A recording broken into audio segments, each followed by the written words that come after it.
तो चलिए फिर से आप लोग के लिए मैं एक कहानी लेकर के आया हूँ। एक राजा के मंत्रिमंडल में बहुत सारे मंत्री थे। राजा एक दिन मंत्री सबसे क्वेश्चन किए कि आप लोग बताइए कि पैसा कमाने के लिए पैसा होना ज़रूरी है या बुद्धि। तो उसमें से एक मंत्री बोला कि पैसा होना ज़रूरी है और एक मंत्री बोला कि बुद्धि होना ज़रूरी है। तो राजा का भी मानना था कि पैसा कमाने के लिए पैसा होना ज़रूरी है। तो राजा क्या किए, वो जो बोला था मंत्री कि बुद्धि होना ज़रूरी है, उसको ना राजा का पूरा एकदम 2100 घोड़ा था अस्तबल में, उसके पास ले जा करके उसको बोले कि तुम जाओ वहाँ पे अस्तबल में रहना और वहाँ से पैसा कमा के लाओ, बुद्धि से कमाया जाता है। तो फिर वो मंत्री गया, वहाँ रहने लगा। रहते रहते वहाँ वो क्या किया कि घोड़ा का लीद सूंघने लगा। तो जितना आदमी वहाँ घोड़ा का जो पोसता था उसको खिलाता पिलाता था, वो सब देखने लगा, अरे ये मंत्री जी लीद क्यों सूंघ रहे हैं, कुछ तो गड़बड़ है। फिर वो लोग गया और मंत्री जी से पूछा कि आप लीद क्यों सूंघ रहे हैं।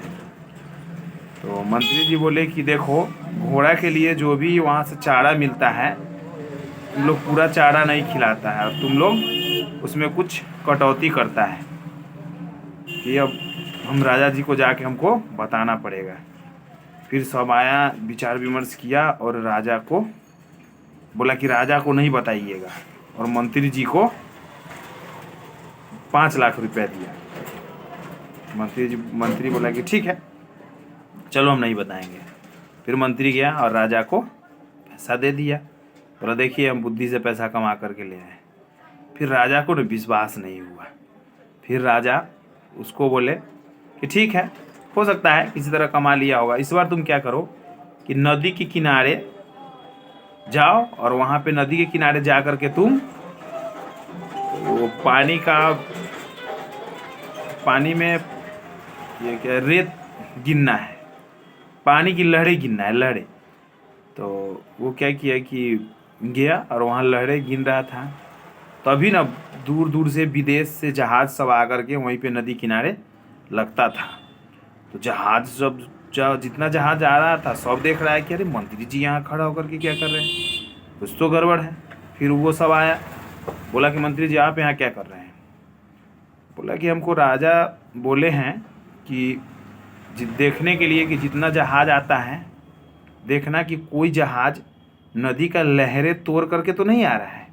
तो आप लोग तो जितना जहाज़ लेकर के आते हैं सारा का सारा लहरें तोड़ करके आता है। जब जा कर के बोलेंगे राजा से, हो सकता है आप लोग का जहाज़ अब यहाँ पे आना और रुकना बंद हो जाएगा। फिर वो लोग विचार विमर्श किया और इस बार वो लोग राजा को, मंत्री को 21 लाख रुपया दिया। फिर वो गया राजा के पास और बोला कि देखिए हम पैसा कमा करके ले आए। फिर सोचा राजा कि यार, अभी भी राजा का मानना था कि नहीं पैसा से पैसा कमाया जाता है, फिर कुछ गड़बड़ किया है। इस बार बोला कि तुम जाओ, आप जाइए। मंत्री को बोला राजा, और आकाश का तारा गिनना है, तारा। फिर वो मंत्री जहाँ बड़ा बड़ा बिल्डिंग था उसके आसपास गया और ऊपर देख देख करके तारा गिन रहा है। जब रात होता तो मंत्री उधर जाता, और जितने बड़े बड़े लोग का बिल्डिंग बना हुआ था वो लोग रात में 1 दिन 2 दिन 3 दिन देखा, अरे रोज़ दिन ये मंत्री आता है हम लोग के बिल्डिंग के ऊपर क्यों देखता है। फिर वो लोग से रहा नहीं गया, उसको बुलाया, मंत्री के पास आया और बोला कि आप यहाँ आकर के क्या करते हैं। तो बोला यार हमको राजा काम दिए हैं कि इस इलाके में जितना भी तारा है सभी को गिनना है, और तुम लोग का जो ये मकान है ना, हमको तारा गिनने में डिस्टर्ब करता है, हम सही से गिन नहीं पाते, इसलिए हम राजा के जा कर के बोलेंगे या ये जो मकान सब है बड़ा बड़ा मकान, इसके वजह से हम सही से गिन नहीं पाते हैं, आप इस मकान को तोड़वा दीजिए। फिर वो लोग विचार किया, सब मिल करके इस बार उसको 1 करोड़ रुपया दिया। बोला कि आप राजा को ये नहीं बताइएगा कि ये इन सब बिल्डिंग के वजह से हम तारा नहीं गिन पाते हैं। फिर वो 1 करोड़ रुपया लेकर के गया और राजा को दे दिया। तब राजा को समझ में आया कि नहीं, ये सही बोला है, पैसा से पैसा नहीं कमाया जा सकता है, सिर्फ पैसा से पैसा नहीं कमाया जा सकता है, बुद्धि से भी पैसा कमाया जा सकता है। तो चलिए, आप लोगों को कहानी सुनने के लिए बहुत बहुत धन्यवाद, वीडियो देखने के लिए बहुत बहुत धन्यवाद। Thank you very much.